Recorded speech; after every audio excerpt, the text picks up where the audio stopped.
Hello dear candidates, welcome back to YouTube channel scholarship alert. मैं उम्मीद करता हूँ आप सब खैरियत से होंगे। अच्छा जी, आज की ये जो पर्टिकुलर वीडियो है ये सेफ की जानिब से जो प्रपोजल की इनविटेशंस आई हैं उनके हवाले से हैं। सो वो सारे कैंडिडेट्स जो कि सेफ की पार्टनरशिप के तहत जो है वो नए स्कूल्स खोलना चाहते हैं, तो ये वीडियो उनके लिए बहुत ही इंपॉर्टेंट होने जा रही है, क्योंकि इस वीडियो में मैं आपको सारी चीज़ें जो है वो स्टेप बाय स्टेप बताने जा रहा हूँ कि आपने इनका फॉर्म कैसे फिल करना है, कौन कौन इसके लिए बेसिकली अप्लाई कर सकता है, इनकी क्या रिक्वायरमेंट्स हैं, कौन से रिक्वायर्ड डॉक्यूमेंट्स है। सो आपने वीडियो को शुरू से लास्ट तक ज़रूर देखना है, और कोई भी क्वेश्चन हो आप नीचे मुझे कमेंट बॉक्स में पूछ सकते हैं। वीडियो स्टार्ट करने से पहले एक छोटी सी गुजारिश है कि अगर आप हमारे चैनल पर नए हैं तो यार चैनल को सब्सक्राइब कर दें और इस वीडियो को एक लाइक कर दें। बस आपका भाई आपसे यही चाहता है, सब्सक्राइब करने से आपका कुछ नहीं जाएगा यार, सब्सक्राइब कर लें, ठीक है। सो बेसिकली ये जो है वो इनका ऑफिशियल एडवर्टाइजमेंट है जो कि गवर्नमेंट ऑफ सिंध की जानिब से अनाउंस किया गया है, ठीक है। सो अगर इसको मैं थोड़ा सा जूम इन करता हूँ ना, तो यहाँ पर देखें ये ब्लर हो रहा है। सो ये सारी चीज़ें जो है वो इस पीडीएफ में भी मेंशन है। सो ये पीडीएफ आप इनकी ऑफिशियल वेबसाइट से डाउनलोड कर सकते हैं, ठीक है। इस वेबसाइट का जो है वो लिंक मैं वीडियो की डिस्क्रिप्शन में दे रहा हूँ, वहाँ से आप इजीली इनके ऑफिशियल वेबसाइट पे आ जाएंगे।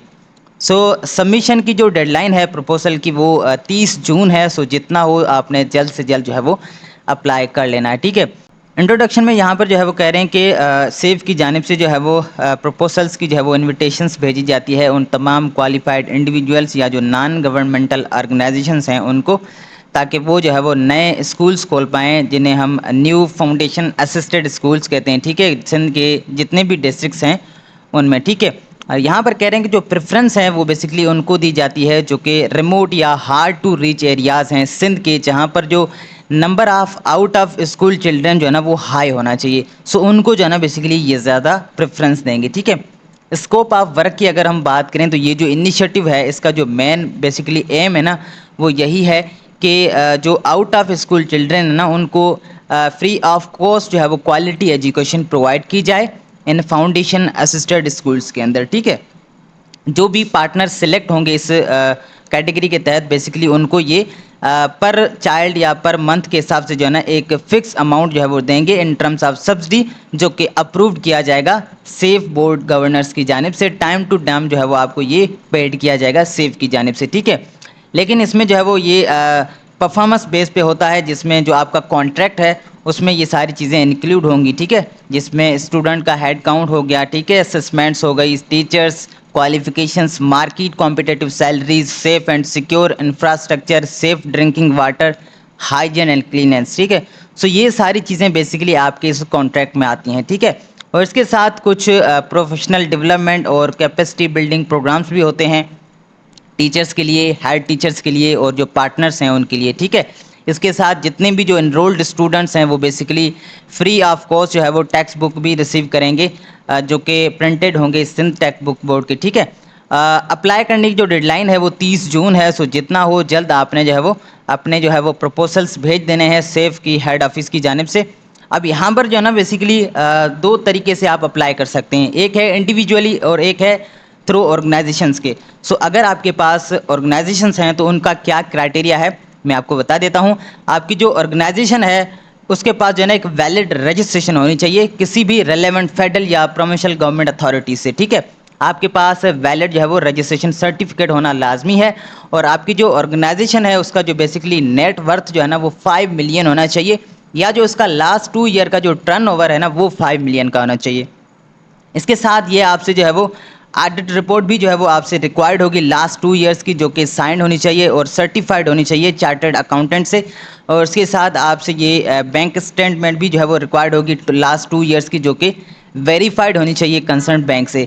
और उसके साथ आपसे जो है वो अकाउंट मेंटेनेंस सर्टिफिकेट भी रिक्वायर्ड होगा, ठीक है। और इसके साथ एक ये भी क्राइटेरिया है कि आपकी जो ऑर्गेनाइजेशन है वो बेसिकली ब्लैक लिस्टेड नहीं होनी चाहिए किसी भी वायोलेशन के तहत, ठीक है। और इसको जो है वो आपने अंडरटेक करना होगा स्टैम्प पेपर पे, जो कि 500 का जो स्टैम्प पेपर होता है उस पर आपने ये अंडरटेक करना होगा, ठीक है। और उसके साथ यहाँ पर कह रहे हैं कि जो आपकी ऑर्गेनाइजेशंस हैं उनके जो हेड हैं या जो जनरल सेक्रेटरी हैं या जो ट्रेजर हैं वो बेसिकली जो सिविल सर्वेंट जो है ना वो नहीं होनी चाहिए, या जो गवर्नमेंट एम्प्लॉयज़ नहीं होनी चाहिए किसी भी ऑटोनॉमस या सेमी ऑटोनॉमस या गवर्नमेंट फंडेड जो एजेंसीज़ हैं उनके अंदर जो है ना बेसिकली सिविल सर्वेंट नहीं होनी चाहिए। और यहाँ पर कह रहे हैं कि ये भी आपने अंडरटेक करना होगा 500 के स्टैम्प पेपर पर, और एटलीस्ट आपके पास जो है वो 3 इयर्स का रेलेवेंट एक्सपीरियंस होना चाहिए इन रनिंग एजुकेशनल इंस्टीट्यूट और डेवलपमेंट सेक्टर के अंदर, ठीक है। वो सारी ऑर्गेनाइजेशंस जो कि पहले जो है वो सेफ की पार्टनर्स थी और वो किसी रीज़न की वजह से उनकी पार्टनरशिप कैंसिल हो गई थी, लाइक फ्रॉडलेंट एक्टिविटीज़ की वजह से या मिस अप्रोप्रिएशन के हिसाब से, सो वो बेसिकली अप्लाई नहीं कर पाएंगे, ठीक है। और इसके साथ यहाँ पर कह रहे हैं कि आपकी जो ऑर्गेनाइजेशन है ना, उनके पास एक इफेक्टिव सिस्टम्स होनी चाहिए इंस्टीट्यूशनल मैनेजमेंट के, जिसमें ये सारी चीज़ें आ जाती हैं। अथॉरिटी मैट्रिक्स हो गया, ओवरसाइट एंड अकाउंटेबिलिटी, ठीक है, फाइनेंशियल मैनेजमेंट, इंटरनल कंट्रोल्स, ठीक है। सो ये सारी चीज़ें जो है ना बेसिकली देखी जाती है आपके ऑर्गेनाइजेशंस में। और प्रपोजल की जो है ना वो सबमिशंस के वक्त आपने ये भी जो है वो रिटन फॉर्म में डिस्क्लोज करना होगा कि इन केस अगर कोई कन्फ्लिक्ट ऑफ इंटरेस्ट राइज होता है तो उसका जो डिसीजन है ना वो बेसिकली एवल्यूशन कमेटी के जो है वो हक में जाएगा और उन्हीं का जो है वो फाइनल डिसीजन जो है वो कंसीडर किया जाएगा, ठीक है। और ये भी आपने जो है वो स्टैम्प पेपर पर इसका अंडरटेक करना होगा, 500 का जो है वो स्टैम्प पेपर उस पर। इसके साथ यहाँ पर कह रहे हैं जो एग्जिस्टिंग सेफ पार्टनर ऑर्गेनाइजेशंस हैं या जो पार्टनर एनजीओज हैं जो कि ऑलरेडी 20+ जो है वो सेफ के जो असिस्टेड स्कूल्स ऑपरेट कर रही हैं वो बेसिकली इस कैटेगरी के लिए एलिजिबल नहीं है। लेकिन यहाँ पर रिलैक्सेशन भी दी जाती है उन ऑर्गेनाइजेशंस को जो कि हार्ड टू रीच एरियाज से हैं या जो जहाँ पर जो आउट ऑफ स्कूल चिल्ड्रन का नंबर जो है ना वो हाई होना चाहिए। और ये जो 3 डिपार्टमेंट्स हैं, college education department, education and literacy department, ठीक है, या सिंध एजुकेशन डिपार्टमेंट, इनके जो है ना बेसिकली फैमिली मेंबर्स या इनके जो एम्प्लॉइज़ हैं वो इस कैटेगरी के लिए अप्लाई नहीं कर सकते, ठीक है। सो ये थी ऑर्गेनाइजेशंस की रिक्वायरमेंट या एलिजिबिलिटी क्राइटेरिया। अब मैं आपको बताता हूं कि अगर आप इंडिविजुअली अप्लाई करते हैं तो इसका जो है वो क्या रिक्वायरमेंट है, क्या इनका क्राइटेरिया है। सो बेसिकली आपके पास सिंध का डोमिसाइल होना चाहिए और आपकी जो मिनिमम क्वालिफिकेशन है वो ग्रेजुएशन होनी चाहिए, ठीक है, किसी भी रिकॉग्नाइज इंस्टीट्यूशन से। यहाँ पर जो है वो क्वालिफिकेशंस की जो रिक्वायरमेंट है उसमें ये आपको रिलैक्सेशन भी देंगे इन केस अगर आप हार्ड टू रीच एरिया से हैं या रिमोट एरिया से हैं जहाँ पर जो आउट ऑफ स्कूल चिल्ड्रन का जो नंबर है वो हाई है, तो इस केस में आपको ये जो रिक्वायरमेंट है क्वालिफिकेशन की उसमें आपको ये रिलैक्सेशन दे सकते हैं, ठीक है। और आपके पास जो है वो एटलीस्ट 3 इयर्स का एक्सपीरियंस होना चाहिए किसी भी एजुकेशन या डेवलपमेंट सेक्टर के अंदर, ठीक है। और यहाँ पर भी आपको जो है वो रिलैक्सेशन दी जाएगी अगर आप हार्ड टू रीच एरिया से हैं, ठीक है। इसके साथ यहाँ पर कह रहे हैं कि आपके ऊपर कोई भी क्रिमिनल रिकॉर्ड नहीं होना चाहिए या आपकी किसी भी बैंड ऑर्गेनाइजेशन से जो ना आपकी एफिलिएशन नहीं होनी चाहिए।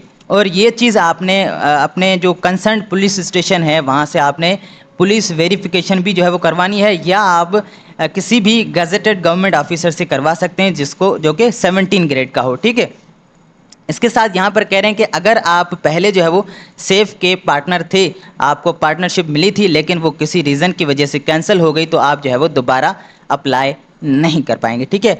और यहाँ पर भी आपको जो जब आप फाइनल अपना प्रपोजल सबमिट करवाएंगे तो उस टाइम आपने ये डिस्क्लोज करना होगा रिटन फॉर्म में कि अगर कोई इशू होता है तो उसका जो फाइनल डिसीजन है ना वो एवल्यूशन कमेटी का जो है ना वो कंसीडर किया जाएगा, ठीक है।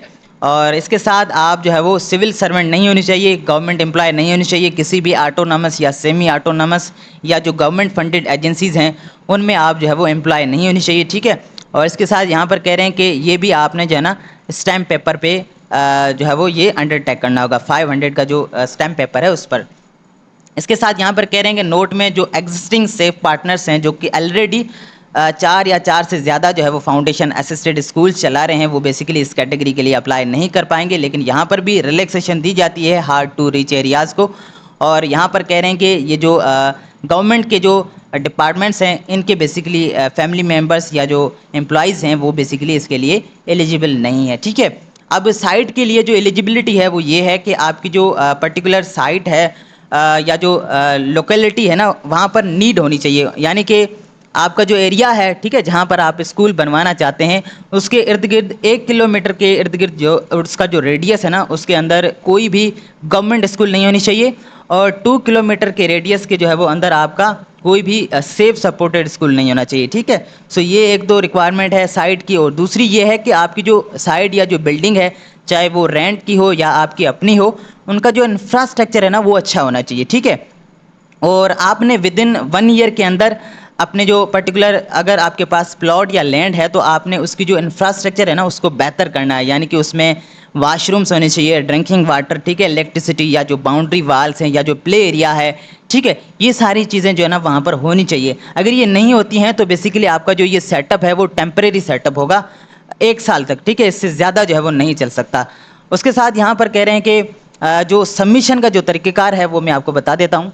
सो अब यहाँ पर देखें जो प्रपोजल की सबमिशन है उसका क्या जो है वो तरीक़ेकार है मैं आपको बता देता हूँ। यहाँ पर देखें ये क्लियरली कह रहे हैं कि जो RFP जो आपका जो फॉर्म है वो एक प्रॉपर जो है ना स्पेसिफाइड जो फॉर्मेट है उसके तहत जो है वो आपने सबमिट करना होगा, ठीक है, वो नीटली फिल्ड होना चाहिए। यहाँ पर कह रहे हैं कि प्रेफर जो है ना वो टाइप्ड होने चाहिए ताकि ओवर राइटिंग ना हो, ठीक है। और प्रपोजल के साथ जो है वो आपने अपनी जो है वो साइन भी करनी है या जो है वो जो अथोराइज रिप्रेजेंटेटिव है उनसे आपने बेसिकली साइन भी करवानी है। और आपने जो है ना सील्ड एनवलप के अंदर जो है वो ये चीज़ जो है वो सबमिट करवानी है, ठीक है, मेल के ज़रिए आपने नहीं भेजनी। और अगर आप जो है वो ऑर्गेनाइजेशन के थ्रू अप्लाई करते हैं तो आपको बेसिकली 50,000 इनका जो है ना पर स्कूल या साइट के हिसाब से आपको इनका जो चालान कहें या पे ऑर्डर कहें वो आपने सबमिट करना होगा, ठीक है, पे ऑर्डर के थ्रू या डिमांड ड्राफ्ट के तहत in favour of Sindh education foundation, ठीक है। और इसकी जो है वो आपने अटैच करनी है कॉपी वगैरह अपने प्रपोजल के साथ। और इसके साथ अगर आप इंडिविजुअली जो है वो अप्लाई करते हैं तो नॉन रिफंडेबल फीस जो कि 20,000 आपने पर स्कूल या साइट के हिसाब से जो है वो पे करनी है, ठीक है, थ्रू पे ऑर्डर या डिमांड ड्राफ्ट के थ्रू। अब जो आपके डॉक्यूमेंट्स हैं वो इस ऑर्डर में जो है ना बेसिकली सबमिट होंगे। एक होगा प्रिंट और वन प्रिंटेड ओरिजिनल जहां पर आप मार्क करेंगे RFP ओरिजिनल, ठीक है। एक होगा कॉपी उसकी, ठीक है, जिसमें आपने मार्क करना है RFP कॉपी। और एक जो है ना वो सॉफ्ट कॉपी होनी चाहिए ऑन USB जो कि आपने मार्क करनी है सॉफ्ट कॉपी, ठीक है, RFP सॉफ्ट कॉपी। सो ये सारी चीज़ें जो है ना सील्ड एनवलप के अंदर आपने इसको बंद करके भेजना है, ठीक है। और ऊपर आपने क्या चीज़ लिखनी है यहाँ पर देखें ये कंप्लीट इनका जो है वो एड्रेस है। सो आपने ऊपर लिखना है to director programmes and planning Sindh education foundation, ये आपका सब्जेक्ट आ गया, ठीक है। यहाँ पर आपने डिस्ट्रिक्ट लिखना है जिस डिस्ट्रिक्ट के लिए आप अप्लाई कर रहे हैं और नंबर ऑफ साइट्स, कितनी साइट्स या स्कूल्स के लिए आप अप्लाई कर रहे हैं तो वो आप यहाँ पर मेंशन करेंगे। ये इनकी एड्रेस है, ठीक है, ये कंप्लीट एड्रेस आपने अपने इन्वेलप के ऊपर लिखनी है।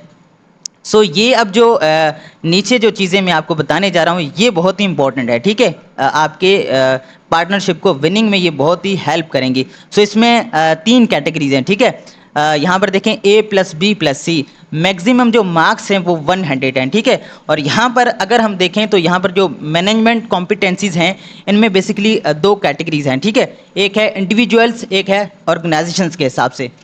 अब इसमें जो है ना वो बेसिकली जितनी ज़्यादा आपकी पॉइंट्स होंगी उतने जो है वो ज़्यादा चांसेस होंगे कि आप ये जो है वो पार्टनरशिप को विन कर पाएँ, ठीक है। अब अगर आप इंडिविजुअली अप्लाई करते हैं तो यहाँ पर बेसिकली आपकी जो एजुकेशन क्वालिफिकेशन है उनमें अगर आप ग्रेजुएट हैं तो आपको 8 पॉइंट्स मिलती हैं, ठीक है। अगर आपकी जो एजुकेशन है वो मास्टर्स या इसके अबोव है तो बेसिकली आपको 10 पॉइंट्स मिलते हैं, ठीक है। इसके साथ अगर आप ऑर्गेनाइजेशंस के थ्रू अप्लाई करते हैं यानी कि आपकी कोई ऑर्गेनाइजेशन है तो उसमें जो की पोजीशंस होल्डर्स हैं वो मिनिमम 3 या मैक्सिमम 5 हों और उनकी अगर वो ग्रेजुएट हैं तो उनको 8 पॉइंट्स मिलते हैं, ठीक है, या मास्टर्स या इसके अबोव जो है वो उनको 10 पॉइंट्स मिलेंगे, ठीक है। सो हर एक कैटेगरी की यहाँ पर देखें 10-10 जो है वो पॉइंट्स हैं। सो यहाँ पर आपकी जो प्रोफाइल है, इंडिविजुअल जो प्रोफाइल है उसमें बेसिकली अगर आपके पास रेलेवेंट एक्सपीरियंस है किसी एजुकेशनल इंस्टीट्यूशंस को चलाने के हिसाब से, लेस देन 3 इयर्स का अगर आपके पास एक्सपीरियंस है तो आपको 5 पॉइंट्स मिलेंगी और मोर देन 3 इयर्स है तो आपको 2 पॉइंट्स मिलेंगी, ठीक है, हर एक साल के हिसाब से। सेम यहाँ पर भी सेम क्राइटेरिया है, ठीक है, अगर रेलेवेंट एक्सपीरियंस है ऑर्गेनाइजेशंस के हिसाब से। सो मिनिमम 3 साल का अगर है तो उनको जो है वो 5 पॉइंट्स और more than 3 years 2 points each year के लिए, ठीक है। और इसके साथ साथ यहाँ पर देखें मैनेजमेंट सिस्टम्स है ना, इनके अंदर बेसिकली अगर आपके पास एक इफेक्टिव सिस्टम है इंस्टीट्यूशनल मैनेजमेंट का तो इसकी भी आपको 10 पॉइंट मिलती है और यहाँ पर भी आपको 10 पॉइंट मिलती है, ठीक है। सो टोटल जो है वो 30-30 पॉइंट्स हैं यहाँ पर। और इस चीज़ का जो है ना आपने एविडेंस भी देना होगा, जो भी चीज़ें आप यहाँ पर मेंशन्ड हैं ऊपर, चाहे वो फिर आपका एक्सपीरियंस हो गया, आपकी एजुकेशनल क्वालिफिकेशन होगी, सो ये सारी चीज़ें जो है ना इनका आपने एविडेंस देना होगा। अब जो बी है इसमें टेक्निकल कॉम्पिटेंसीज हैं, ठीक है, इसमें बेसिकली टोटल जो है वो 50 पॉइंट्स हैं जिसमें जो अगर प्रपोज क्वालिफाइड टीचिंग स्टाफ है तो उनको 10 पॉइंट्स मिलेंगे और अगर आपके पास क्वालिफाइड हेड टीचर या प्रिंसिपल है तो 5 पॉइंट्स, ठीक है। और ये जो है ना, ये चीज़ बहुत इंपॉर्टेंट है। ये 4 जो प्रोजेक्ट प्लान है, नीचे मैं आपको दिखा देता हूँ, यहाँ पर देखें, लास्ट में यहाँ पर लिखे होंगे, ठीक है, ये वाले। अब ये आपने जो है ना वो बहुत ही आपका जो प्रोजेक्ट प्लान है वो बहुत ही आपने अच्छा लिखना है। विनिंग आपने प्रपोजल लिखना है, तभी आप जो है ना, आपको चांसेस हैं कि आप इस पार्टनरशिप को विन कर सकें, ठीक है। आप सिंधी में भी लिख सकते हैं, आप उर्दू में भी लिख सकते हैं, या आप इंग्लिश में भी लिख सकते हैं, ठीक है। हर एक यहाँ पर जो प्रोजेक्ट प्लान के जो है वो 500 वर्ड्स का आपने लिखना है, ठीक है। प्रपोजल स्कूल की एस्टेब्लिशमेंट प्लान के हिसाब से आपने लिखना है, स्कूल मॉनिटरिंग प्लान के हिसाब से आपने लिखना है 500 वर्ड्स का, एकेडमिक सपोर्ट प्लान आपका क्या है, आपने 500 का लिखना है, ठीक है। और क्या आपकी स्ट्रेटेजी होगी आउट ऑफ स्कूल चिल्ड्रन को ब्रिंगिंग के हिसाब से, ठीक है, वो भी आपने 500 वर्ड्स का लिखना है, ठीक है। 3 लैंग्वेजेस हैं, आप किसी में भी लिख सकते हैं।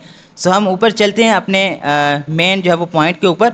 सो यहाँ पर हम बात कर रहे थे, ठीक है। सो यहाँ पर देखें, सबसे ज़्यादा जो पॉइंट्स हैं ना वो इस कैटेगरी के हैं, ठीक है, 35 पॉइंट्स हैं।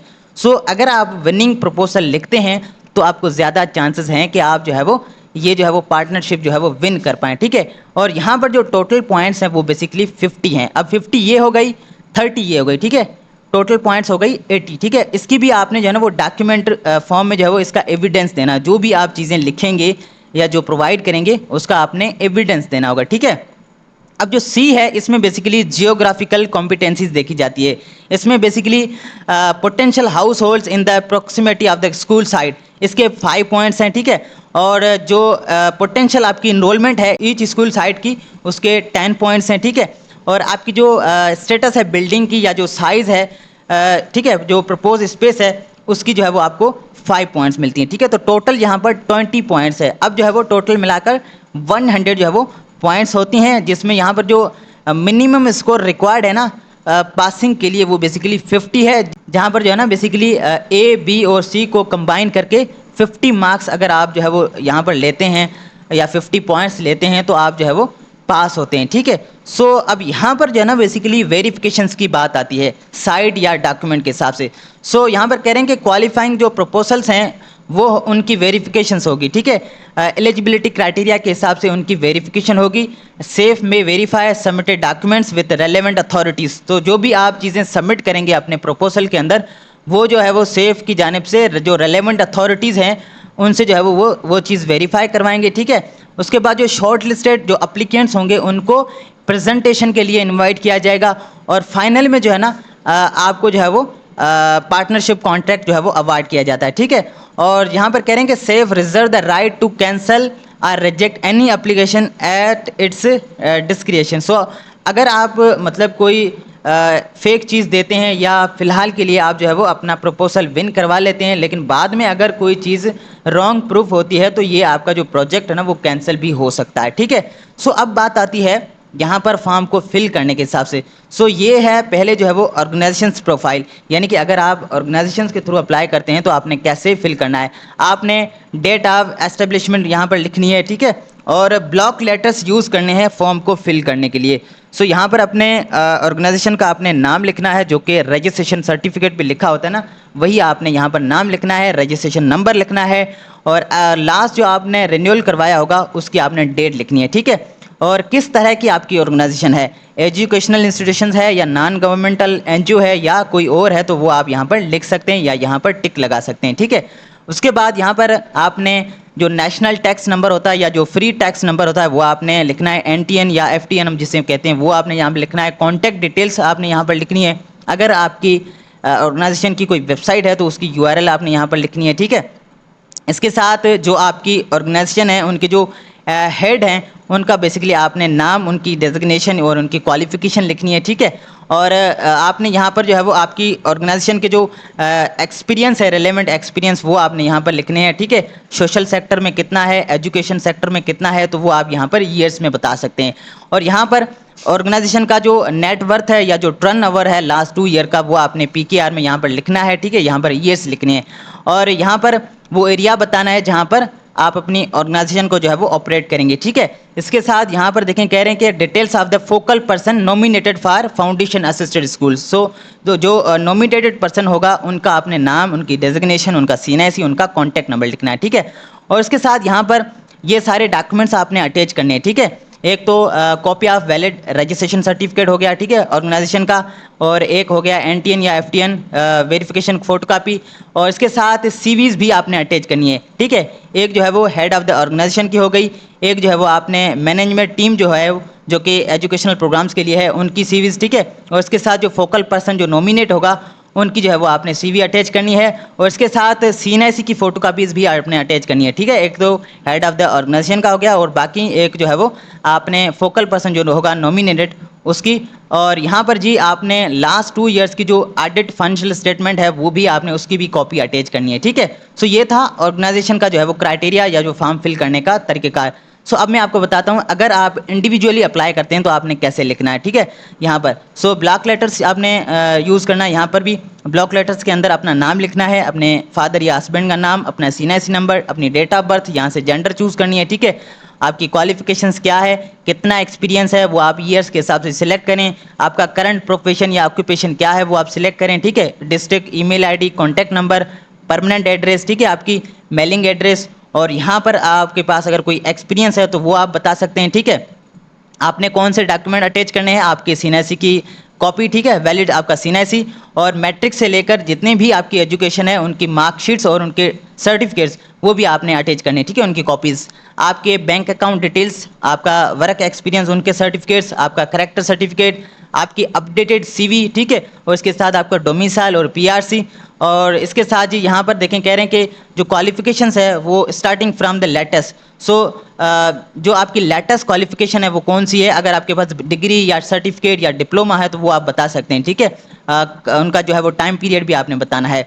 सो यहाँ पर देखें school site profile, fill a separate form for each site propose by the applicant. So अगर आप एक से ज़्यादा साइट के लिए अप्लाई कर रहे हैं तो आपने हर एक साइट का अलग अलग ये फॉर्म फिल करना है, ठीक है, जिसमें यहाँ पर जियोग्राफिकल या डेमोग्राफिक जो इन्फॉर्मेशन है इसमें आपने डिस्ट्रिक्ट का नाम, तालका या टाउन, यूसी, दे, विलेज या मोहल्ला या सोसाइटी, ठीक है, और नंबर ऑफ़ हाउस होल्ड्स कितने हैं, ठीक है, वो आपने यहाँ पर बताने हैं, और नियरेस्ट कोई पॉपुलर प्लेस आपने बतानी है, कोई फेमस जगह, ठीक है। इसके साथ आपने जीपीएस कोऑर्डिनेट्स बताने हैं, और स्कूल की कैटेगरी यहाँ से सिलेक्ट करनी है, और इसके साथ यहाँ पर कितनी जो है वो एस्टिमेटेड पोटेंशियल एनरोलमेंट है, ठीक है, जो कि आपने एलिमेंट्री और सेकेंडरी स्कूल की यहाँ पर बतानी है।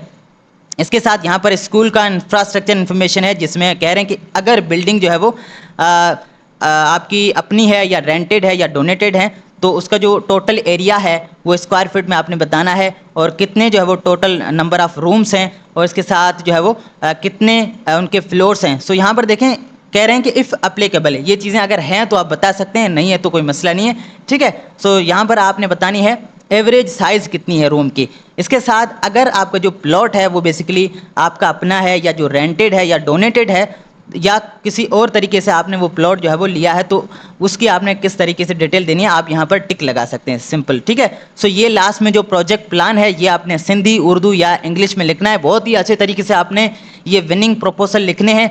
अगर आप ये अच्छे तरीके से लिखते हैं तो यकीन करें, क्योंकि ज़्यादा से ज़्यादा जो है वो इस पर जो है वो पॉइंट्स है, 35 पॉइंट्स हैं। सो अगर कोई क्वेश्चन है तो आप नीचे मुझे कमेंट बॉक्स में पूछ सकते हैं। बहुत ही ईजी और सिंपल प्रोसेस है, और सारी चीज़ें मैंने आपको जो है ना वो स्टेप बाय स्टेप बता दी हैं। ये आप इनकी ऑफिशियल वेबसाइट से फॉर्म डाउनलोड करें और अप्लाई करें, ठीक है। बेस्ट विशेस आपके लिए। मैं हर उस इंडिविजुअल को रिकमेंड करूंगा जो कि ग्रेजुएट हैं और उस एरिया से हैं जहां पर कोई स्कूल वगैरह नहीं है, वहां का जो तालीम का जो मैनेजमेंट सिस्टम वो अच्छा नहीं है, तो आप जो है वो इस अपॉर्चुनिटी के लिए ज़रूर अप्लाई करें, ठीक है। अगर वीडियो अच्छी लगी है तो यार चैनल को सब्सक्राइब कर दें और इस वीडियो को एक लाइक कर दें। मिलते हैं अगली नेक्स्ट वीडियो में, तब तक के लिए अपना बहुत सारा ख्याल रखिएगा, मुझे दुआ में याद रखिएगा। अल्लाह हाफिज़।